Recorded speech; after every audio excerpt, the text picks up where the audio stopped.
I think most of us, at least who've kind of played around with the so-called high-impact practices, the data that undergird them, recognize that this is not a pristine, exclusive list that can't be added to. And there are a lot of people who we know, and my own personal experience, where when we think about what were your most memorable learning experiences, and where did they happen, and with whom, and so forth and so on. A lot of these happen outside the classroom. That's for sure. So I think there are at least several that come to my mind. But others will tell you, well, there's surely going to be more than that. So if you look at the characteristics that we mentioned earlier about investing in a substantial amount of time over a substantial amount of time and energy on given tasks. So I think about things such as writing for the student newspaper, where one may spend as much time on preparing an article as they'll spend on any other class project. You have a kind of very similar kind of set of what happens next. Well, you spend a lot of time preparing, you're writing, you're rewriting, you're getting critiques on the draft, you submit it to the daily editor, and the daily editor doesn't like it. They ask you to redo it, or this is not going to make it into the press this time. And then when it does, then you get feedback from another group, your peers, the people who are reading the paper. So I think you can see a very similar pattern of feedback and interaction and reflection and public display of competence, right?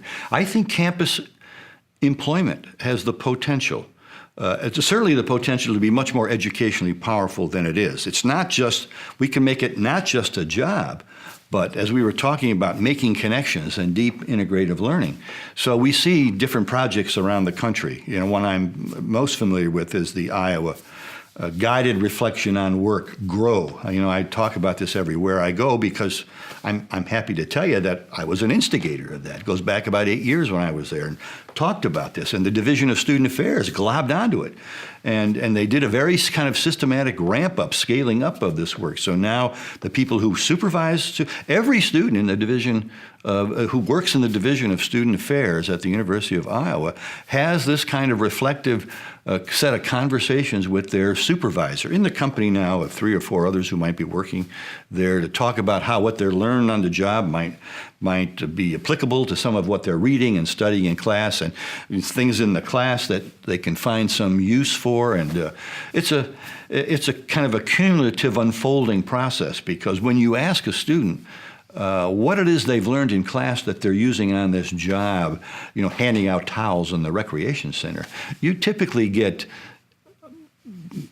this dull silence, because, and whatever the nature of the connections you're asking about, you get this silence because most students have never entertained the prospect that they're supposed to be applying these things to other aspects of their life, which, going back to our conversation about deep integrative learning, really is the kind of practice that students need to be successful for the rest of their life in terms of managing ambiguity and complexity and new ideas and so forth and so on. So, writing for student publications, campus employment, I think intercollegiate athletics, under the right coaching philosophy. What do you talk about feedback and the nature of feedback. There is no more, and this can happen in the creative arts, right? In plays, theater performances, jazz combos. People are, yes, they're improvising, but they're also giving one another feedback. And the feedback, going back to the athletic field, which is, I'm more familiar with, what is it? It's loud, it's immediate, it's corrective, it's public, and teams, well, even individual sports like tennis, you've got the other tennis players around listening and hearing this, but in basketball, football, and if you don't improve on that particular task, the assignments are very clear, right? And they're complicated, but it's in the context of a situation where if you don't improve your performance, everyone else, their performance suffers, which begins to feel a lot like the real world of work, So I think those are some prospects that come immediately to mind. But surely there are many others as students think about the quality of their own experience and what might stand out. But the key here is we really need more and better data to demonstrate this. We may have assumptions and beliefs about how important some of these these activities may be, but we've not yet systematically collected enough information. There's a belief system, a set of assumptions, anecdotally based, mostly about internships and study abroad, for example. 15 years ago, the study abroad people were not thinking systematically about structured reflection while away. Well, just about everybody is today because we know about the potentially more powerful effects of that. So there's lots more to be discovered, and even with those that we now are pretty confident about, we still come back to the basic point. You can't just label something you can't just say internships are high impact. Doing research with a faculty member, undergraduate inquiry, that's automatically high impact. No, it's got to be done well.